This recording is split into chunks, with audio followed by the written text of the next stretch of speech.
It happened 2 nights before my wedding. Not even a full 48 hours before I was supposed to stand under the autumn sky, in the vineyard my fiancé and I had fallen in love with during a random weekend road trip, and say I do. But instead of joy or butterflies, I was sitting in the back of a dimly lit rehearsal dinner, staring at my phone, completely numb. My name's Chase, I'm 32, and I come from a family that's always been complicated. You know those families that look great in photos, always coordinated at holidays, smiling at BBQs, polite to a fault when guests are around. But when the door shuts, the claws come out? That's mine. And for some reason, I always seem to be the punching bag in the group chat. I was the middle child of 3. My older sister, Madison, was the family's golden girl from the jump, head cheerleader, prom queen, straight A student, you name it. She could do no wrong in my parents' eyes. Even when she dropped out of college 2 semesters in to marry some guy named Brett she met at a music festival. My younger brother, Tyler, was the baby, and they treated him like a fragile Faberge egg wrapped in bubble wrap. Me? I was the one who always made things complicated. Quiet, introverted, the kind of kid who'd rather stay in his room tinkering with code or reading than playing catch in the backyard. My parents said I overthought things and took things too personally. Madison once called me emotionally fragile during Thanksgiving after I didn't laugh at a joke she made about my old acne scars. Everyone laughed with her. I didn't need another bite that day. Still, I didn't cut them off. I always held on to this foolish belief that if I just gave more, proved more, they'd start seeing me for who I really was. That maybe one day they'd be proud.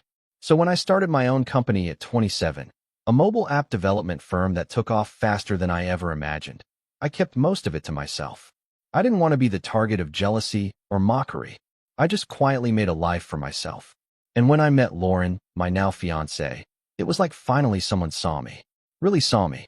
She was kind, grounded, sharp as hell, and made me feel like I mattered.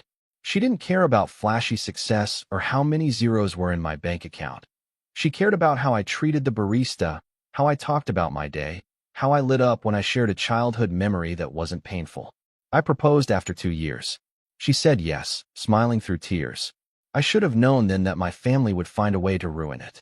The first red flag came a few months into planning. Lauren and I were footing the bill for everything. We chose to have a modest wedding, under 100 guests, outdoors, catered by a family-run farm-to-table place we loved. I reached out to my parents, Madison, and Tyler individually to talk about logistics, hoping they'd be supportive. My parents were oddly indifferent, giving vague, "We'll see if we can get time off," responses, which was wild considering I told them the date 6 months in advance. Tyler ghosted me completely. And Madison, well, Madison said, "That weekend is actually super inconvenient. Brett has a fishing trip with his buddies, but I'll try to swing by if I can find a cute enough dress on short notice." That's what she said, word for word. Still, I kept my cool.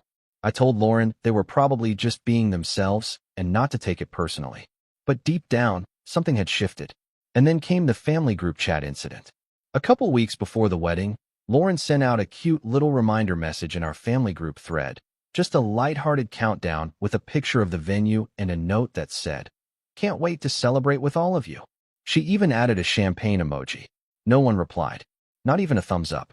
It sat there, unread by my brother, ignored by my parents, and worst of all, seen but untouched by Madison. That night, Lauren quietly deleted the message from the chat. She didn't say anything. She just curled up next to me on the couch and said, "It's okay. It'll still be a beautiful day." I wanted to believe her. So I doubled down. I made a last-ditch effort to make them feel included, even excited. Maybe I was still chasing the fantasy of a family that celebrated me. I didn't just invite them. I went all out. I booked a full week-long vacation in Europe for them, scheduled to happen a month after the wedding. All expenses paid. Flights, hotels, sightseeing, everything. It wasn't a honeymoon for me and Lauren. This was just for them. My gift to show that I wasn't holding a grudge, that I wanted to share this new chapter of my life. I didn't tell them right away. I was saving it as a surprise during the rehearsal dinner. But the rehearsal dinner never really felt like a celebration. My parents didn't come. Flights were too expensive, they said, even though they were only a 2-hour drive away. Tyler didn't even RSVP. And Madison arrived halfway through the dinner in a white dress. Yes, white. Lauren's face said it all, but she didn't make a scene. Madison waltzed in like she was the guest of honor, gave Brett a dramatic kiss on the cheek, and proceeded to dominate the conversation with stories about her latest influencer collab, whatever that meant. She didn't ask a single question about the wedding. Not one. And then, 2 days before the big day, I got the text. I was helping Lauren organize table cards when my phone buzzed. It was from Madison. Short. Blunt. No greeting. No one's coming to your wedding. We all decided you're not worth the trip. I stared at it. My thumb hovered over the screen. I felt Lauren's eyes on me, waiting for me to read it aloud. But I couldn't. I just handed her the phone. She read it, blinked, and then asked, "All of them?" I nodded. That was it. No explanation. No apology. Nothing. Just that sentence. For a minute, I didn't even feel hurt. I felt hollow, like I'd finally reached the end of something I'd been holding onto for way too long. I stood up, walked to the kitchen, poured myself a glass of water with trembling hands, and just sat at the table in silence while Lauren came up behind me and rested her chin on my shoulder. She didn't say anything. She didn't need to. That one message had shattered whatever illusions I'd still been clinging to. But that's not the end of it. Because what Madison didn't know, what none of them knew, was that just 3 hours before she sent that message, I had finally finished confirming the details on that European vacation I booked for all of them. A luxury resort, a private tour of Tuscany, wine tastings, and spa days. Everything set under my name, my account, my card. I'd been planning it for months, talking to travel agents, coordinating flights, curating an experience that would have been the trip of a lifetime. I was going to give it to them as a post-wedding surprise, my way of saying, thanks for being there. So when Madison hit send on that message, I just sat there, smiling in disbelief. Not anger, not even sadness, just this eerie calm. I picked up my phone, opened the travel app, and tapped the cancel reservation button. Then I made one more call to the resort manager in Italy. I explained the situation, asked them to send confirmation emails to all guests letting them know their bookings had been terminated due to a billing issue. The manager, a polite man named Marco, said, "Of course, sir. It will be done within the hour." And then I waited. Because if I know anything about my family, it's that they never read the fine print. And they definitely didn't realize that every room, every flight, and every reservation was linked to me. By that evening, my phone lit up like a Christmas tree. And that is where things got very interesting. I wasn't expecting them to find out so soon. I figured it would take a couple of days, maybe even until they got to the airport. But no, it happened fast. Like comically fast. It started with a text from my dad, which was already weird because he hadn't reached out directly in months. I stared at his name on the screen for a few seconds before opening it. There's something wrong with the resort. They just called to say the rooms were canceled? Did you do that? No greeting. No, how are you? Just straight to suspicion. Classic dad. For a man who barely acknowledged my engagement and never once asked how wedding planning was going, he had no problem sending accusatory texts the second something didn't go his way. I didn't reply. I didn't feel the need to. I just watched the silence on my end stretch out like a rubber band. 10 minutes later, my phone buzzed again. Madison this time. What the hell, Chase? Why is the Tuscany thing canceled? Still not a question about the wedding. Still not a single acknowledgement of her brutal message from earlier. No apology. Just outrage that the gift she didn't know she was getting had been revoked. The entitlement practically oozed from the screen. Then came my mom. Can you please explain what's going on? I thought this was confirmed. And finally, Tyler. Bro, are you messing with us? For texts. All variations of the same sentiment. Confusion, irritation, zero accountability. I didn't respond to any of them. Instead, I turned my phone off and went back to helping Lauren fold the last of the cloth napkins. I remember how quiet it was in that moment.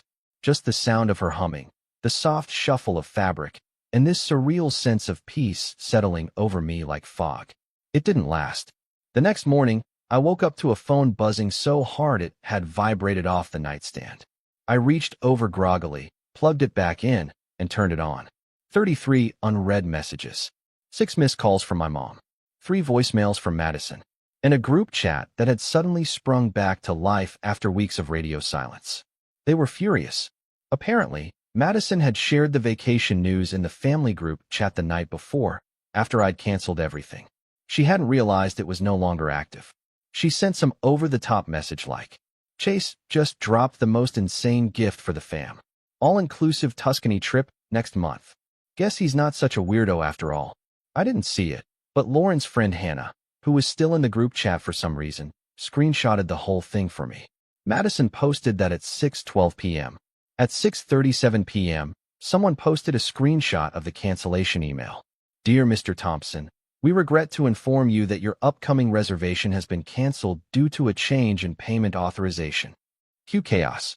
My dad accused Madison of jumping the gun. My mom asked if it was a prank. Tyler said something about how I always take things too far. Madison, oh, she went nuclear. She posted screenshots of our private messages. Yes, my sister doxed me in our own family group chat, showing that I had seen her "you're not worth the trip" text, and didn't reply. She followed it with, so you're seriously going to cancel an entire family trip just because I told you the truth? That's pathetic, Chase. And that was the breaking point. Not the part where they didn't come to my wedding. Not the part where they ignored Lauren's sweet messages. Not the part where they humiliated me at dinner, or when Madison wore a white dress like she was mocking the whole thing. No, the breaking point was that after everything, after the silence, the snubs, the straight-up emotional neglect, they still thought I owed them something. That I was pathetic for finally saying no. That the problem wasn't their absence, their betrayal, or their cruelty. It was my reaction to it. Lauren sat next to me on the couch as I scrolled, her hand gripping mine like she was afraid I might throw my phone through the window. I didn't. I just kept reading. I kept reading until my stomach physically hurt. And then I started remembering. All the little things. The birthday parties where my cake was smaller.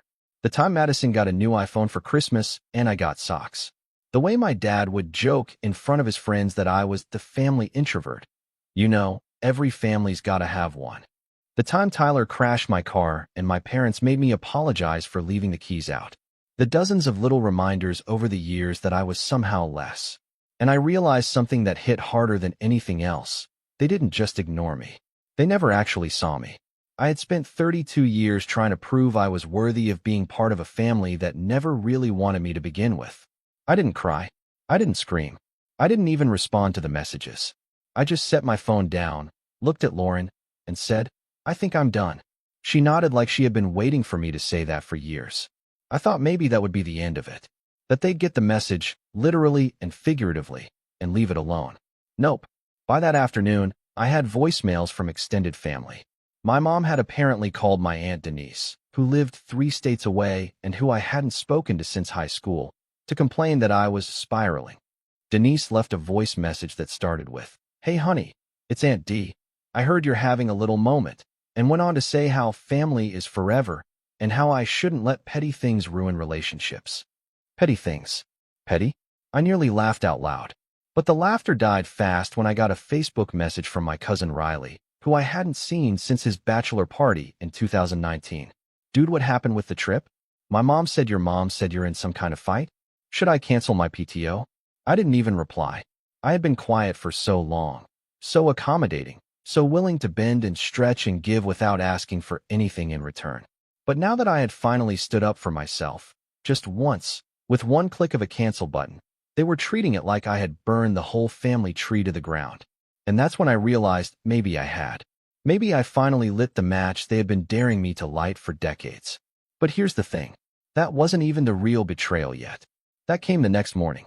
Lauren and I were at the venue, doing a final walkthrough with the florist and photographer. It was peaceful. The vineyard had this soft breeze, the kind that makes you feel like time is slowing down, and I was finally feeling a little lighter. Until my best man, David, walked up with his phone in his hand and a strange look on his face. You're not gonna like this, he said, before showing me the screen. It was a Reddit post. A public Reddit post. On r/wedding drama. The username wasn't immediately familiar, just a throwaway, but the writing style? The details? It was unmistakable.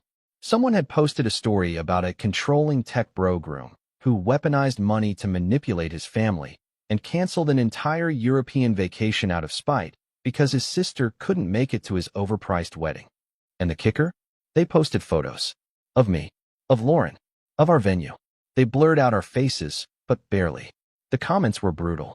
People calling me selfish, saying I was emotionally immature, speculating that I was some kind of narcissist with money and abandonment issues. Lauren took one look and gasped. "That's your suit. That's our venue." We both knew instantly. It was Madison. No one else would have known that much. No one else would have described me in those words. She had always said things like, "tech bro," to dismiss my career. Always said Lauren was too normal for me. She was the only one who had taken photos at the rehearsal dinner. And now, 2 days before my wedding, she had posted about us online. Framed it like she was the victim. Painted me as some bitter rich kid having a meltdown because his family wasn't bowing down to his demands. That was the real betrayal. Because now it wasn't just private. Now it was public. I stared at the screen for a long time. Not angry. Not even shocked. Just broken. Lauren put her hand on my back. "What do we do?"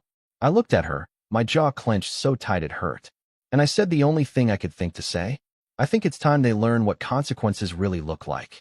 I didn't sleep the night before the wedding. Not because I was nervous. Not because of excitement. But because somewhere between rereading the Reddit post for the third time and listening to Madison's voicemail for the fifth, something in me snapped. Not in a fiery, screaming, throw things across the room kind of way, but in that cold, silent way where your entire body goes still because you finally realize just how deep the knife really went. There's a kind of heartbreak that's so quiet, so absolute, it doesn't need tears. It just leaves you empty. I lay in bed with Lauren's hand resting on my chest, her breathing slow and soft beside me, while my mind spun through years of memories like a tape I couldn't shut off. Childhood birthday parties where Madison accidentally knocked over my cake. Family game nights where I was always the one blamed for ruining the vibe. Report cards with straight A's that got a nod, while Tyler's C+ in geometry earned him a celebratory dinner. It wasn't just the Reddit post. It wasn't even just the wedding snub or the vacation betrayal. It was the cumulative weight of a lifetime of being quietly dismissed, subtly mocked, and emotionally sidelined. And now, when I had everything to give, when I had built a life full of love, a business that thrived, a future worth celebrating, they still chose to belittle me. They chose to make me the villain of my own story. That was the fall. The realization that no matter how much I gave, it would never be enough for people who decided long ago that I didn't matter. The wedding was the next morning. It was beautiful, stunning, even. The sun bathed the vineyard in gold. Lauren looked like poetry in motion, walking down the aisle in a soft ivory dress that caught the light like silk on water.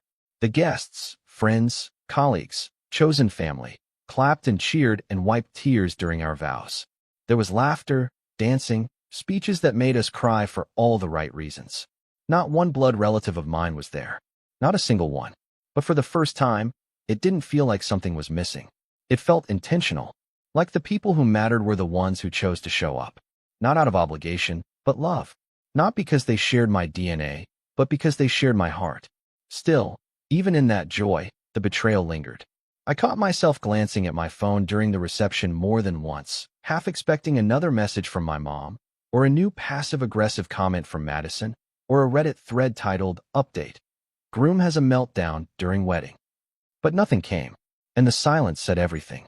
In the days that followed, Lauren and I escaped to a quiet cabin in the mountains.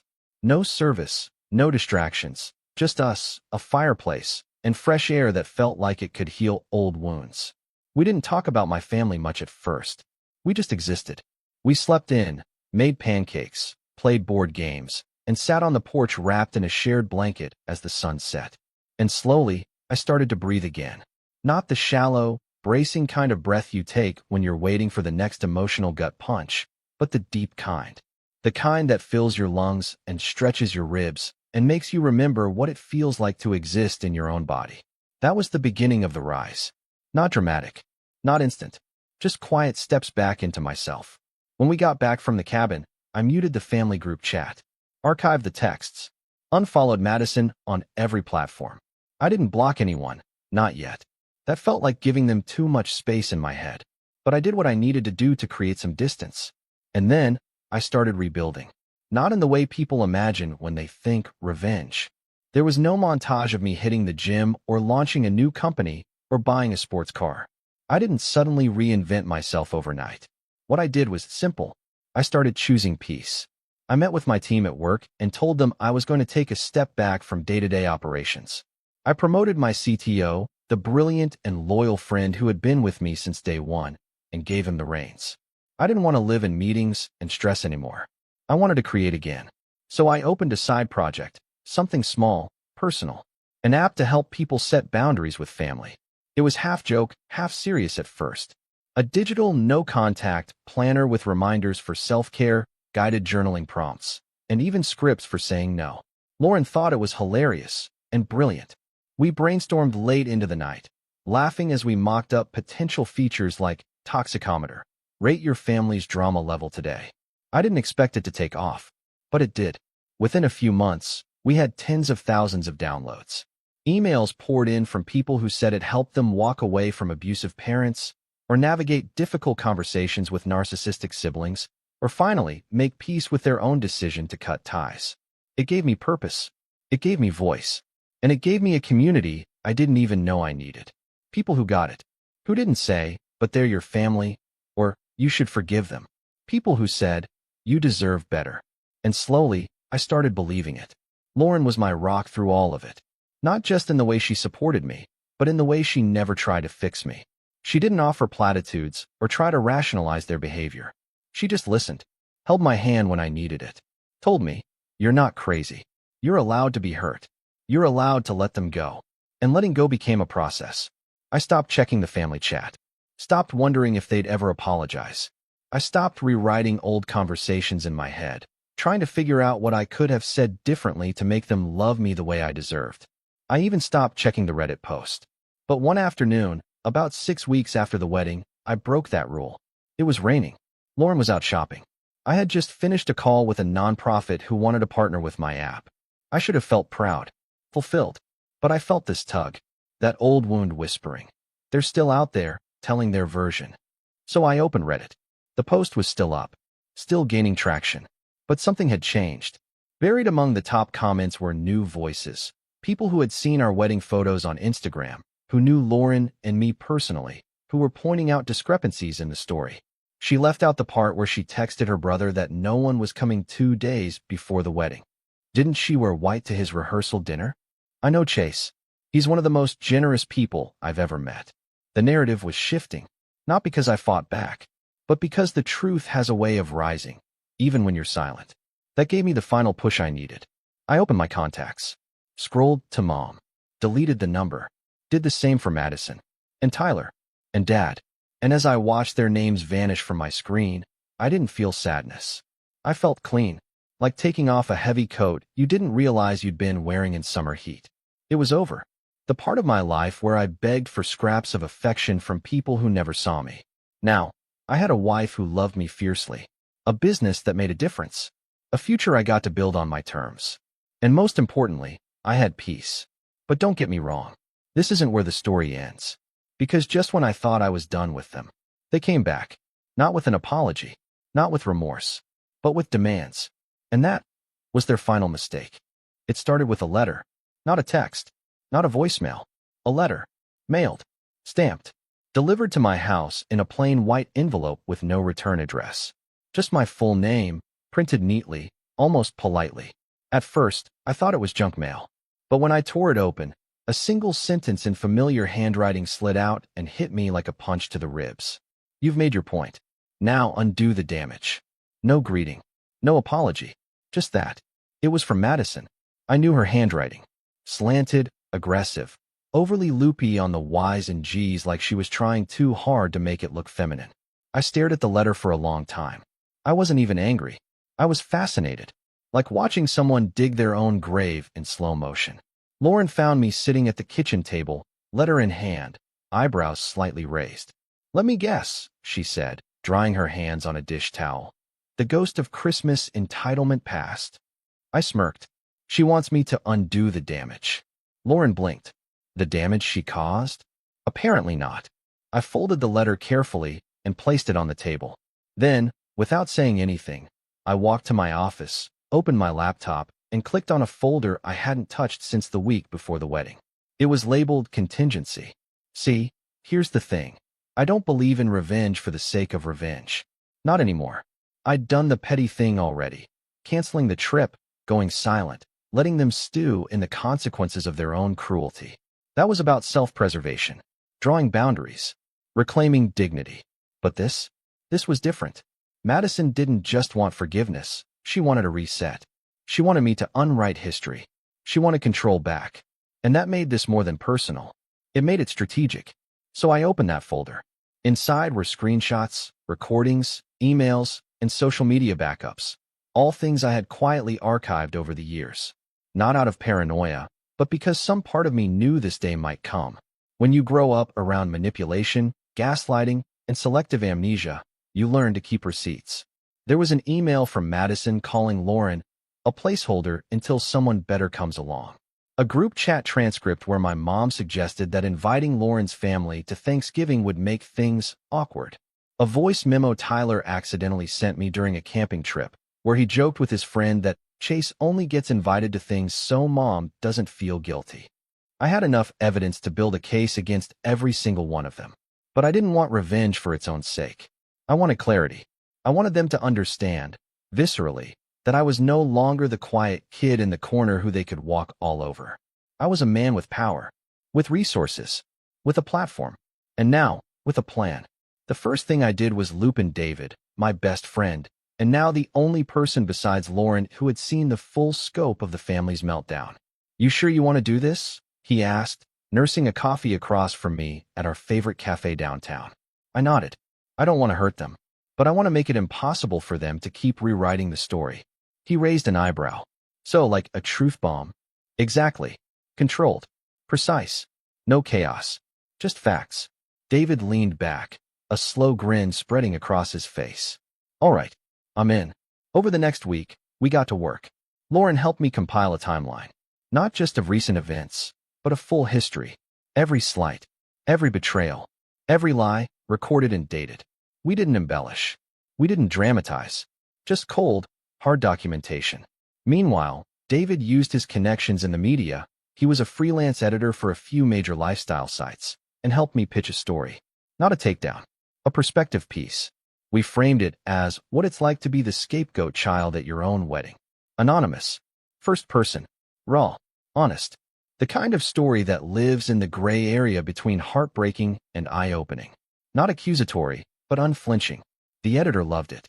They wanted to publish it on a major platform under a pseudonym, complete with light illustrations and a feature on navigating family estrangement in adulthood. That was step one. Step two? I made a quiet update to the app I'd launched, the boundary setting one. We added a feature called Family Ledger. It let users track historical patterns of behavior in family relationships. It wasn't for venting, it was for clarity. You could log events, categorize them, emotional neglect, verbal abuse, gaslighting, and even attach media. It was secure, private, encrypted. We launched it quietly to our most engaged users. Within 48 hours, usage skyrocketed. People were ready to tell the truth to themselves. And I realized then, this wasn't just about my story anymore. This was a pattern, a generational wound, a quiet epidemic of good people being crushed under the weight of family expectations and forced silence. Step 3 was the most delicate. I scheduled a Zoom call with my accountant and my lawyer. Because, you see, a few years back, I'd set up a family trust. Not because anyone asked, but because I had once dreamed of helping my family build a future, of buying a lake house we could all share, of paying for Tyler's kids' tuition, of creating a safety net. That trust was still active, still untouched, still in my name, but not for long. I instructed my lawyer to dissolve it by the end of the month, to distribute the funds into a new charitable foundation, one with Lauren and me as co-chairs, dedicated to helping young adults recover from toxic home environments, find housing, mental health support, and career training. My family would never see a dime. That was step 4. By the end of the week, I felt different. Not vindictive, not smug, just clear. I didn't tell Lauren everything. Not yet. I wanted her to see it unfold without carrying the weight of expectation. But she knew I was planning something. She could see it in the way I moved, calm, deliberate, with a kind of quiet resolve she hadn't seen in me before. "Whatever you're doing," she said one night as we sat on the porch, "just promise me you won't let it darken you." I kissed the back of her hand. "It's not about darkness. It's about turning on the lights." She smiled. "Then light it up, baby." The article dropped 2 days later. It went viral. Not instantly, but steadily, organically. The headline wasn't clickbait. It was haunting. I got married without my family, and it was the first time I felt free. Thousands of shares. Comments from people who said it felt like their story. Therapists quoting it. TikToks dissecting it. It wasn't about me. It was about us. The forgotten middle children. The scapegoats. The quiet ones. The survivors. Madison knew it was me. Of course she did. She emailed me the next day. Not a letter this time. An actual email. Subject line, wow. The body? So now you're some kind of hero? Is this really the image you want of yourself out there? I didn't reply. Instead, I forwarded it to my lawyer. He replied with a one-line response. Per your previous instruction, we will finalize the trust dissolution by Friday. Let them read that headline. And I wasn't done yet. Because I had one more play. One final move. A wedding gift that had sat unopened in our guest room since the ceremony. A large, silver-wrapped box with no name tag. I hadn't wanted to deal with it before. Something about it felt off. But now, I opened it. Inside was a bottle of vintage wine.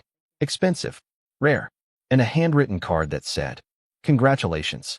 Thought you might finally be growing up after all. Love, Mom." No mention of the wedding. No apology.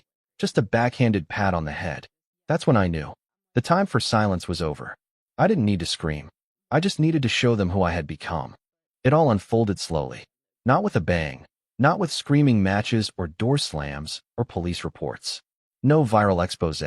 No public humiliation. Just a quiet unraveling.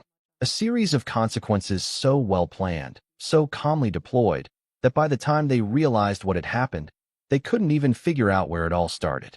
And that was the point. I didn't want a war. I wanted clarity. And clarity is most powerful when it arrives like a sunrise, subtle, undeniable, and impossible to ignore. The dissolution of the family trust was the first domino. My parents hadn't known I was the one funding it. Years ago, during one of those brief stretches when I tried to build bridges, I'd mentioned I was creating something to help secure our family's future. My dad scoffed. My mom said it sounded like one of my tech world fairy tales. They didn't take it seriously, but they had accepted the benefits, quietly. See, over the past 2 years, they had gotten used to the small payouts. Not big ones. Just enough to feel comfortable. Enough to cover car repairs, property taxes, a few credit card payments here and there. Every time, they thought it came from some account Chase set up when he started making money. They never asked questions. They just assumed I'd always be there to bail them out. Then, one Friday morning, it stopped. No warning. No explanation. Just a formal letter from my attorney notifying them that the trust had been dissolved and reallocated. It hit my dad first. He called from a new number, probably thinking I'd blocked the old one. I hadn't, though I had silenced it. His voicemail was short and panicked. "Chase, I don't know what's going on with that fund, but the bank's saying it's gone. Is this some mistake? Call me back." 2 hours later, a voicemail from my mom. "Honey, we're confused. We just got this letter. Can we talk? I'm sure there's been some kind of misunderstanding." But the best came from Madison. An email titled, "You're really doing this?" She wrote 5 paragraphs of what she probably thought was a heartfelt plea. How this wasn't just affecting Mom and Dad, but the entire family. How Tyler was counting on that help with the baby on the way. How actions like this don't just hurt the people you're mad at, they hurt everyone. I didn't respond. Instead, I had my lawyer send a final statement to each of them. One simple page. It read, "This trust was funded voluntarily, with no legal obligation to any party. Its dissolution was a personal decision. Any future communication regarding family matters should be directed to Chase's legal representation. Please respect his personal boundaries moving forward." They went quiet after that. For a while anyway. But the fallout didn't stop there. Because right as the financial rug was being pulled out from under them, something else hit. The article. It was still circulating. Still being shared on social media. And now? Now it had a name. Not mine. But someone had guessed it. A friend of Madison's apparently figured out who the story was about and posted a comment under a TikTok breakdown video. "Pretty sure this is about Madison T. in California. Her brother's a tech guy. He just got married." People started digging. Screenshots surfaced. Madison's Reddit post. Her Instagram stories from the wedding weekend where she casually mentioned not attending her loser brother's big day. A comment she left on someone's Facebook post complaining about overly sensitive siblings with too much money and not enough backbone. It didn't go full viral, but it was enough. She lost 2 brand partnerships. A fitness company dropped her after a few clients emailed with concerns about her toxicity and bullying. A podcast she'd been guest hosting didn't renew her contract. She posted a long story on her Instagram, black text on a pink background. Just want to say to everyone messaging me, believe what you want. The truth always finds its way through. I'm at peace. Then she deleted her account for 2 weeks. I'd be lying if I said I didn't feel something when I saw that. But it wasn't joy. It was justice. And justice, when it arrives on time, doesn't need fanfare. It just needs to be finished. Tyler, meanwhile, tried to contact me indirectly through David. Apparently, he wanted to clear the air and start over as brothers. That would have meant more if it hadn't come attached to a message where he asked if I could help with a down payment for his new house. David didn't even bother passing it on. Just told me later, over drinks, with a raised eyebrow. You good with me ignoring him? I nodded. Better than good. But the real kicker, the final blow, came 6 months later. Lauren and I were celebrating our honeymoon late. We delayed it for work stuff, but we finally booked the dream trip. 2 weeks in Greece, just the 2 of us, unplugged. One morning, I checked my email to confirm a boat reservation and saw a message from my old high school alumni network. Boring stuff, mostly. But one part caught my eye. Join us for this year's alumni panel, featuring Chase Thompson, tech entrepreneur and co-founder of the Family Resilience Foundation. That name, Family Resilience Foundation. It was what Lauren and I had renamed the trust when we turned it into a nonprofit. The organization had grown fast. Between the app, the media coverage, and the surge of interest from therapists and support groups, we had found ourselves at the center of a movement. We were funding housing for estranged youth, providing legal aid for people dealing with abusive relatives, even sponsoring therapy grants. And now, I was being honored for it. The irony was poetic. I, the quiet one, the emotionally fragile one, the one they said would never be strong enough to lead anything, was now running an organization that gave thousands of people the strength to walk away from toxic family systems. I showed the email to Lauren. She smiled, leaned over, and whispered in my ear, "You built a new family, one that actually deserves you." A few months later, we bought a house. Not a mansion, not a tech CEO palace. Just a warm, spacious home with a backyard for the dog we eventually adopted, and a cozy office where I kept the framed letter from my mom, the wedding gift she'd sent. I kept it not out of sentimentality, but as a reminder that I had grown up in a house where love came with conditions. And now, I lived in one where love was unconditional. We never spoke again. Not my parents. Not Madison. Not Tyler. Not once. No more texts. No more voicemails. No more backhanded letters in the mail. They knew. They understood, finally, that the door wasn't just closed. It had been locked, sealed, and bricked over with peace, purpose, and power. And in the quiet that followed, I thrived. Because here's what they never understood. You don't need revenge to win. You just need to live a life so good, so full, so yours, that their absence becomes the best part of it.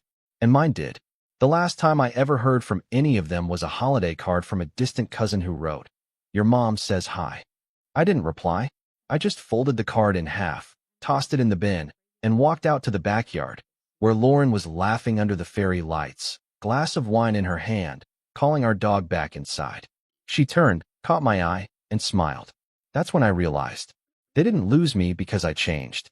They lost me because I finally didn't. And that was their real punishment.